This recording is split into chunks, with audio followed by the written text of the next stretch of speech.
Dragon country China సరికొత్త ఆవిష్కరణలతో దూసుకుపోతోంది. తాజాగా మరో ఆవిష్కరణతో ప్రపంచం దృష్టిని ఆకర్షించింది. ఆదివారం నాడు గంటకు 450 కిలోమీటర్ల వేగంతో దూసుకెళ్లే రైలును చైనా ప్రయోగించింది. చూడటానికి బుల్లెట్ షేప్లో ఉండే ఈ రైలుకు CR-450గా నామకరణం చేశారు.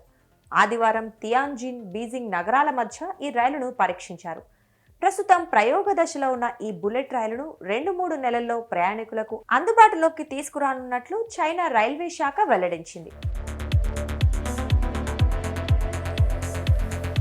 ఈ రైలు రాజధాని బీజింగ్ నుంచి షాంఘైకి కేవలం 2.5 గంటల్లోనే చేరుకుంటుందని చైనా రైల్వే అధికారులు తెలిపారు. రెండు నగరాల మధ్య దూరం 1200 కిలోమీటర్లు. ప్రస్తుతం తిరుగుతోన్న బుల్లెట్ రైళ్లలో ఈ రెండు నగరాల మధ్య రైళ్ల ప్రయాణానికి 4 గంటలు పడుతుండగా CR-450తో ఏకంగా గంటన్నర సమయం ఆదా కానుంది. CR-450 బుల్లెట్ రైలు బరువు 10 టన్నులు ఉంటుంది.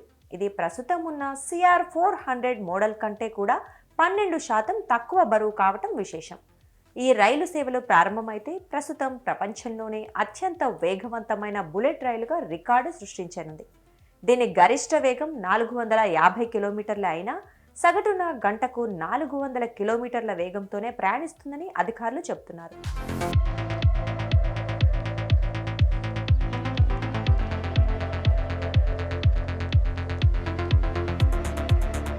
తాజా గణాంకాల ప్రకారం చైనాలో 42,000 కిలోమీటర్ల హైస్పీడ్ రైల్వే ట్రాక్లు ఉన్నాయి.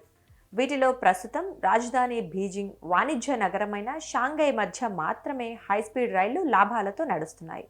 మిగిలిన అన్ని రూట్లతో భారీ నష్టాలు వస్తున్నప్పటికీ హైస్పీడ్ రైల్ నెట్వర్క్ విస్తరణ దేశ ఆర్థిక, సామాజిక అభివృద్ధిలో కీలక పాత్ర పోషిస్తుందని చైనా నమ్మకంగా ఉంది. ప్రయాణ సమయాలను తగ్గించే బుల్లెట్ రైళ్ల కారణంగా రైల్వే మార్గాల్లో పారిశ్రామిక అభివృద్ధి జరుగుతోందని డ్రాగన్ కంట్రీ చెబుతోంది.